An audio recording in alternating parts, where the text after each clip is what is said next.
involving the Indiana Fever organization.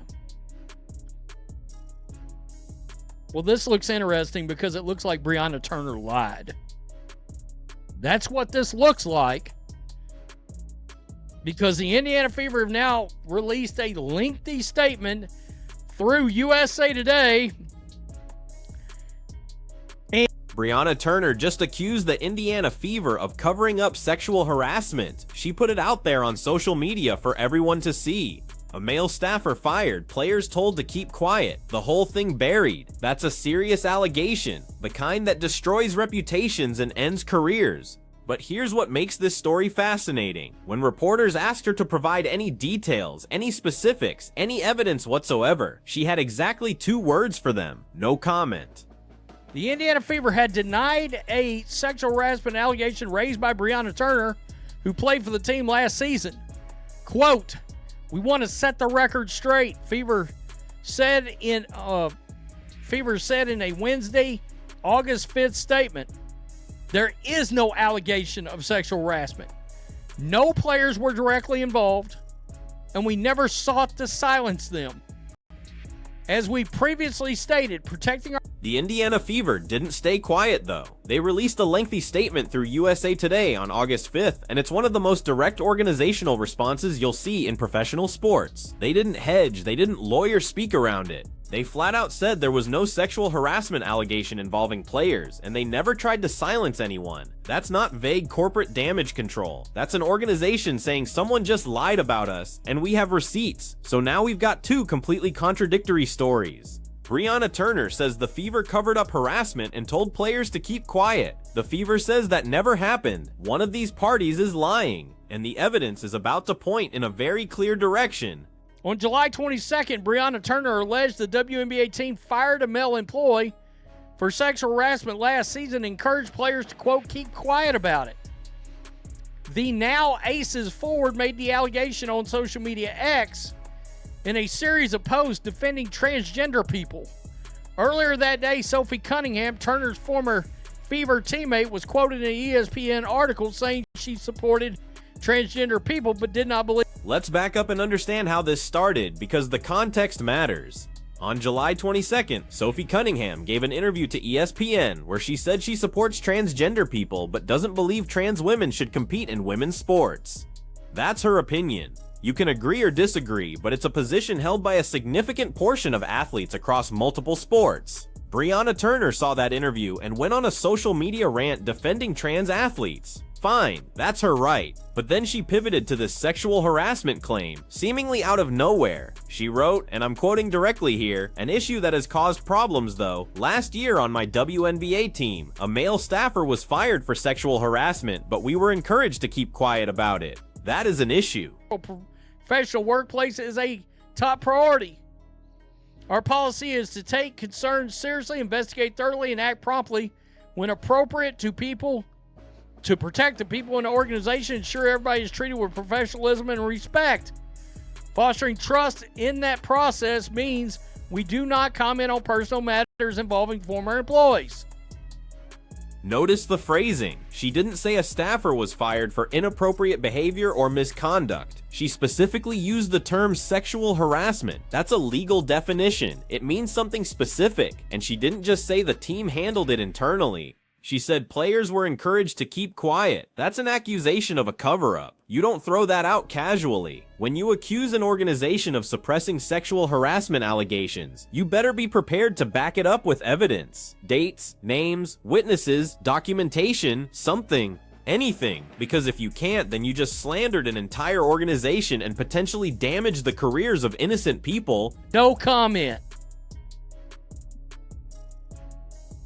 Wow. She said when asked about it. Breonna Turner gave the same response to a follow-up question asking if anyone specific from the Fever asked the players not to say anything. So she said no comment to that as well.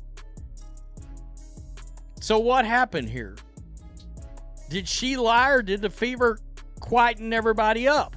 The Fever's initial response on July 23rd was measured. They said protecting players and employees is a top priority. They take concerns seriously, investigate thoroughly, and act promptly when appropriate. Standard corporate language, but they also added this line, and it's important.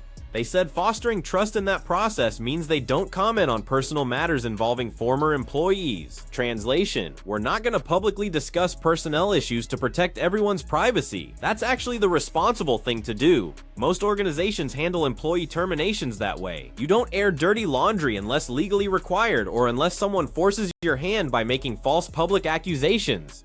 Indiana fever. Because Breonna Turner was mad over the transgender thing that Sophie Cunningham said? I don't know. But you were quick to throw it out there, and now you've got no comment. So it makes it look like she's full of shit, or she's been silenced, one of the two. Breonna Turner forced their hand after her social media posts went viral and media outlets started picking up the story. The Fever had a choice: stay silent and let the accusations stand unchallenged, or break their normal policy and set the record straight. They chose the latter. On August 5th, they released a much more direct statement. They said, and I'm quoting, "We want to set the record straight. There was no sexual harassment allegation. No players were directly involved, and we never sought to silence them." That's not ambiguous. They're not saying the situation was handled appropriately or that they can't comment. They're saying the thing Breonna Turner described didn't happen, period. Fuck it, she lied. Until she comes out and gives specifics about it, yeah, no comment ain't gonna work now. Now she looks like a former employee that's disgruntled.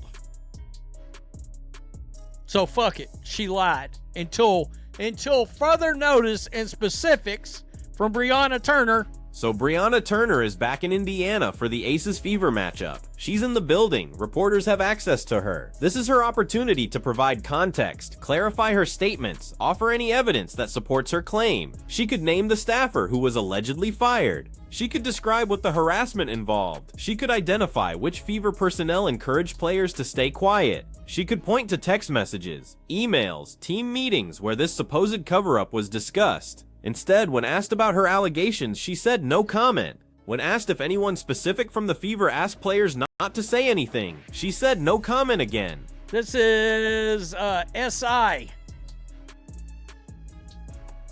ESPN's PR department made a post on X Tuesday and announced the ABC broadcast of the Fever Lynx game drew 2.5 million viewers. Damn. And peaked at 3.1 million viewers. That's not how innocent people with legitimate grievances behave. When you've been wronged and you're trying to expose organizational misconduct, you don't suddenly go silent when given the platform to tell your story. You provide details, you name names, you show evidence. The only reason to refuse comment after making a public accusation is if you can't back it up or if you've been legally silenced. And if it's the latter, if the Fever forced her to sign an NDA or threaten legal action to keep her quiet, that would be its own scandal. That would actually support her original claim that they're trying to suppress information. Yeah. 818,000 is the average.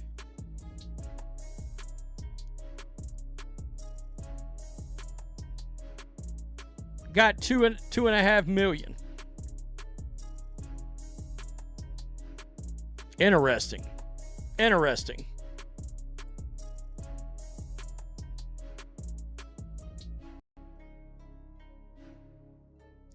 But here's the thing about NDAs in sexual harassment cases. They're increasingly unenforceable, especially when they prevent victims from reporting illegal conduct. Multiple states have passed laws limiting the use of non-disclosure agreements in harassment and discrimination cases. The Federal Speak Out Act, signed in December 2022, prohibits pre-dispute NDAs from being enforced in cases of sexual assault or harassment. If Breonna Turner witnessed or experienced sexual harassment and the Fever tried to silence her with a legal agreement, that agreement likely wouldn't hold up in court. She could talk, she should talk. The law protects whistleblowers in these situations.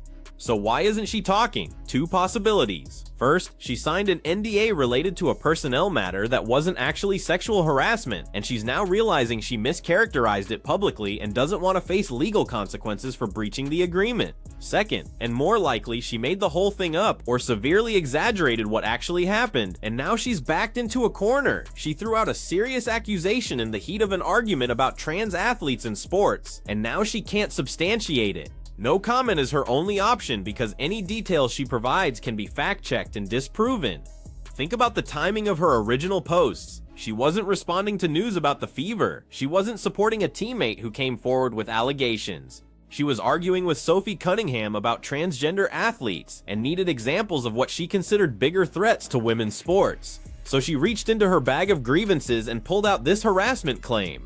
That's not how you responsibly handle serious allegations of workplace misconduct. You don't weaponize sexual harassment accusations to win an unrelated political argument on social media. That undermines actual victims. It makes it harder for people with legitimate claims to be believed. The Fever's second statement is even more significant when you look at the specific language they used. They said there was no sexual harassment allegation. Not that the allegation was investigated and found to be unsubstantiated. Not that the situation was resolved to everyone's satisfaction. They said there was no allegation. That means either no one reported harassment or what was reported didn't meet the legal definition of sexual harassment. They also said no players were directly involved. That's important because Brianna Turner implied that players were victims or witnesses who were then told to keep quiet. The Fever is saying that's false. Whatever happened, it didn't involve players in the way she described. Let's talk about what might have actually happened because there's usually some kernel of truth in these situations, even when the overall narrative is false. It's possible a male employee was terminated last season. It's possible that termination was related to workplace conduct. It's possible the organization asked people not to discuss personnel matters publicly, which is standard practice for any business. But there's a massive difference between we fired someone for violating workplace policies and we're not gonna gossip about it, and we covered up sexual harassment and silenced the victims. Brianna Turner conflated those two things, either intentionally or because she genuinely doesn't understand the distinction. Here's what we know for certain. A male employee was fired or left the organization. We don't know who, we don't know when exactly, and we don't know why. Brianna Turner claims it was for sexual harassment and that players were told to keep quiet. The Indiana Fever explicitly denies there was a sexual harassment allegation and denies they tried to silence anyone. Brianna Turner has been given multiple opportunities to provide evidence or clarification and has refused. Those are the facts. Everything else is speculation. But we can make some reasonable inferences based on behavior. Organizations don't usually issue statements as direct as the Fever's second response unless they're very confident in their position. If there was any truth to Turner's claims, if there was any documentation or witness testimony that could support her version of events, the Fever's lawyers would never let them make such an unequivocal denial. They'd stick with the first statement, the vague corporate speak about not commenting on personnel matters. The fact that they escalated to this didn't happen suggests they have evidence on their side. Employment records, investigation files, witness statements, something that proves Turner's characterization is false. On the other side, Brianna Turner's refusal to comment is damning. She started this. She made the accusation publicly. She has nothing to lose by providing details if those details are true. The only risk in elaborating is if the details don't exist or don't support her narrative. No comment is a legal strategy you use when you're trying to avoid perjury or defamation liability. It's not what you say when you're trying to expose wrongdoing and protect other potential victims. There's also the question of motivation. Why would Brianna Turner make this up or exaggerate it? Well, she's a former Fever player who's now with the Aces. She played for Indiana last season and was traded in February 2024. It's entirely possible she had a negative experience with the organization for reasons completely unrelated to sexual harassment. Maybe she didn't like her role. Maybe she had conflicts with coaching staff. Maybe she felt undervalued. Professional athletes are human. They hold grudges. They feel slighted. And sometimes when they're arguing about something else entirely, like trans athletes in sports, they reach for ammunition to support their broader point about threats to women. That doesn't make it right. It makes it understandable, but still wrong. The damage is already done though. Even if Brianna Turner eventually admits she was wrong, or the story completely falls apart, there are people who will always believe the Fever covered something up. That's how accusations work in the social media age. The initial claim gets thousands of shares and retweets. The retraction or correction gets a fraction of that attention. The Fever's reputation takes a hit regardless of the truth. Future free agents might think twice about signing there. Sponsors might have concerns, fans might lose trust. All because someone threw out an unsubstantiated allegation during an online argument. This is also damaging to actual sexual harassment victims. When high-profile accusations turn out to be false or greatly exaggerated, it feeds into the narrative that women lie about harassment for attention or revenge. It gives ammunition to people who want to dismiss all allegations as suspect. It makes it harder for the next person who comes forward with a legitimate claim to be believed. Brianna Turner might not have considered those broader implications when she fired off those tweets, but they exist whether she intended them or not. The WNBA as a league also has an interest in this being resolved quickly and transparently. They've spent years trying to build credibility as a professional organization. They've fought for better pay, better working conditions, better media coverage. A sexual harassment cover-up scandal at one of their franchises undermines all of that progress. If the Fever actually did what Turner alleges, the league needs to investigate and hold them accountable. If Turner made it up, the league needs to make that clear so the entire organization isn't tainted by association. Silence and ambiguity help no one. What's interesting is how this story broke during one of the WNBA's best ratings periods ever. The Fever Aces game on August 5th, the same day the Fever released their second statement, drew 2.5 million viewers on ABC and peaked at 3.1 million. That made it the second most watched WNBA game ever on an ESPN-produced broadcast. The audience was up 77% compared to last year's ABC regular season average. The league is finally getting mainstream attention, and here's a controversy that has nothing to do with basketball threatening to dominate the conversation. Caitlin Clark's impact on WNBA viewership has been extraordinary. The Fever's game against the Aces the previous weekend drew 2.64 million viewers across NBC and Peacock, which was the largest total WNBA audience of the year at that point. These are numbers the league has dreamed about for decades. And now instead of talking about the incredible basketball and the rising stars and the playoff races, we're talking about sexual harassment allegations that may or may not have any basis in reality. That's frustrating for everyone involved, from the league office to the players to the fans who just want to watch basketball. The timing of Turner's accusations, right as the WNBA is experiencing unprecedented growth, also raises questions about judgment. If she genuinely believed the Fever covered up harassment, she's had months to report it through proper channels. She could have filed a complaint with the WNBA. She could have contacted the Players Union. She could have hired a lawyer and pursued legal action. Instead, she waited until she was arguing about trans athletes on social media and then dropped it like a bomb with no context, no evidence, and no follow-through. That's not how you handle serious allegations. If your goal is accountability and justice, that's how you handle them if your goal is to score points in an online argument. Sophie Cunningham, the player whose comments triggered Turner's rant, has stayed out of this follow-up controversy. She made her statement about trans athletes in women's sports, which is a legitimate policy debate that people can disagree on. She didn't engage with Turner's harassment allegations. She didn't defend the Fever or attack Turner. She just moved on. That's probably the smart play. Don't get dragged into someone else's unsubstantiated accusations. Let the organization defend itself. Focus on basketball. But the broader conversation about threats to women's sports is worth having, even if Turner chose the wrong way to have it. There are legitimate concerns about competitive fairness when athletes who went through male puberty compete against biological women. There are also legitimate concerns about workplace harassment, unequal pay, lack of media coverage, and institutional sexism. These aren't mutually exclusive issues. You can care about both. You can advocate for policies that protect competitive integrity while also demanding accountability for harassment and discrimination. Turner tried to set up a false choice, implying that if you care about trans athletes in sports, you can't also care about harassment. That's nonsense. Adults can hold multiple concerns simultaneously. The question now is what happens next? Does Brianna Turner eventually provide evidence to support her claims? Does the Fever release additional information to further clear their name? Does the WNBA investigate independently?